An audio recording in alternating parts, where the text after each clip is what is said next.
হত্যা চেষ্টার মামলার ইসরায়েলি কারাগারে প্রায় এক দশকের কারাভোগের পর মুক্তি পেয়েছেন আহমেদ মানাসরা নামের এক ফিলিস্তিনি তরুণ। মিথ্যা অভিযোগে তাকে কারাদণ্ড দেয় ইসরায়েলি কর্তৃপক্ষ। তখন তার বয়স ছিল মাত্র 13 বছর।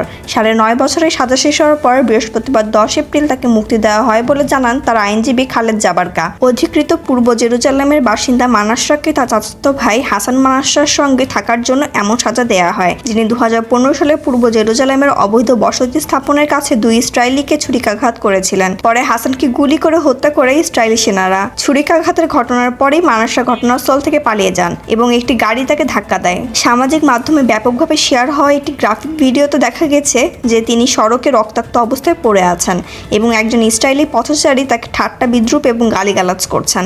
এই ফুটেজটি আরব বিশ্বে তীব্র ক্ষোভের সৃষ্টি করে এবং অনেকেই ধরে নেন যে ছেলেটি মারা গেছে। তবে কয়েকদিন পরে ইসরায়েলি কর্তৃপক্ষ হাসপাতালে চিকিৎসাধীন অবস্থায় তার একটি ছবি প্রকাশ করেন। পরে মানাসরাকে হত্যা চেষ্টার অভিযোগে দোষী সাব্যস্ত করা হয় এবং তাকে 9.5 বছরের কারাদণ্ড দেওয়া হয়। মানাসরার বিষয়টি দীর্ঘদিন ধরে মানবাধিকার গোষ্ঠীগুলোর মনোযোগের কেন্দ্রবিন্দুতে ছিল।